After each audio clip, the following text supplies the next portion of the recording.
Hi, my name is Gabe Arnold. I'm the founder of Landscape Marketing Hero, and today what I want to share with you is 5 steps you can take before your sales meetings that will help you sell more. So stay tuned and I'll break them down for you. I'm Gabe Arnold, and this is the Green Mountain Podcast. We are the champions who brave the elements to create beauty. We see chaos and create order. We are never afraid of hard work, and we understand the power of strategic thinking and intentional actions. We come from all walks of life, and we will never allow our past to determine our future potential. We create beauty around the homes of our customers and increase the value of our community with the work that we do every day. We understand the power of consistent branding because it helps us grow and serve all those around us.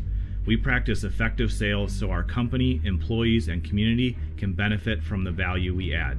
We intentionally invest in operational habits that help us deliver excellent results to our customers on a continual basis. We understand that powerful and beautiful things take time to grow, and with consistent watering and intention, amazing results can happen.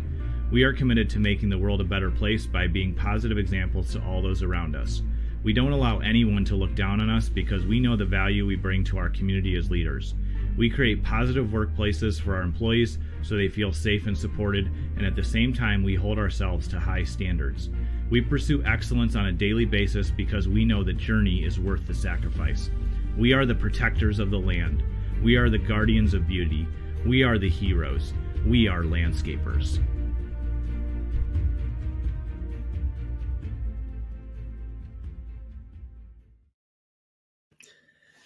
All this week, we've been talking about effective sales. It's a part of what we teach here at Landscape Marketing Hero, which is the CEO method. The C stands for consistent branding, the E stands for effective sales, and the O stands for operational habits. And those are the 3 main pillars that if you invest in, work on, and improve over time in your business, and you kind of rotate through those 3 different areas, you're going to have a consistently growing business.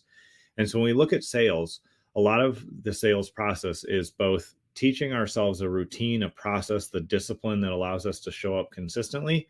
That's a huge part of it. And by learning those processes, by having a sales process, by having consistency, by doing the same things over and over, there's a couple benefits or a few benefits that come out of that.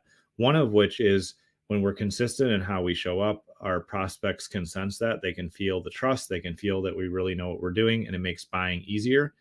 The second thing that comes out of having a consistent process, and what we're talking about today, is 5 steps that we take before the sales appointment. When we apply these, what I'm going to share today, it allows you to just show up in a really calm, relaxed, confident state because you do the same thing over and over. When I think about these preparation steps I do before sales, it reminds me of, if you ever watch a Major League Baseball hitter walk up and get ready to hit, each of them has a little bit of a different process. Some of them will take the bat and kind of click, hit their cleats. Others, stretch across the plate. Others have a, different warm-up process. But the really good hitters, same thing with golf, anybody that, has a really refined, practice for their sport, by doing the same thing over and over, they kind of cue their mind and body to get into a state where they're ready to perform at their best. The same applies for us when we're looking at sales. And so by taking these steps and using the same process over and over, it allows us to show up with confidence. It allows us to be really on our game and be fully present. And so the 5 steps that I would encourage you to take before every sales opportunity, before every sales appointment, is to first look up the property. So when you look up the property, you can look it up in Google Maps or whatever tool you like using, and you can quickly see, okay, this is the neighborhood it's in, and I can see the overview of the property, and I can see what I might be looking at when I get there. It kind of primes your mind to know what you might encounter. Again, obviously tools like that aren't perfect, but it does allow you to have a little bit of an insight about where you're going and what you might encounter. The second thing you can do is to prepare an estimate template. And what I mean by that is, if you're writing estimates in a piece of software, you can actually start that draft estimate, put all the client information in, put all the details in there, put the basic things you always have or always know. And that way you're kind of got a jump start on preparing that estimate, hopefully in person, so you can present it the same time that you're out there, if it's a smaller project. If it's a larger project, you've still done work ahead, and you can, again, like we talked about beginning of this week, set that next follow-up appointment, but you still have some of the prep work done. So taking a minute, or even having somebody in your office or an assistant prepare a template proposal that has the client information in there ahead of time, that will allow you to be a step ahead there.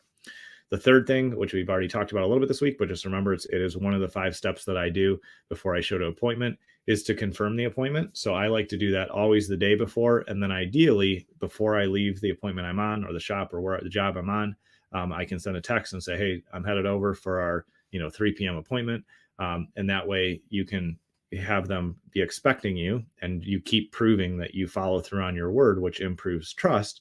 And sometimes you'll send that confirmation and the customer will say, or the prospect will say, sorry, something came up, can we move it a little bit later, or can we meet another time? And you can engage right away and say, yep, no problem, I can do this time later, or we can do this time tomorrow. You can immediately confirm the next appointment if they do have to move it. The fourth thing that I do before every single sales appointment is set a positive intention, so that I'm in the mindset of I know that by doing this work today, I'm going to improve my sales skill no matter what the outcome is of this specific appointment. And my intention is to close them and serve them so that they can work with a great company that's really going to serve them well.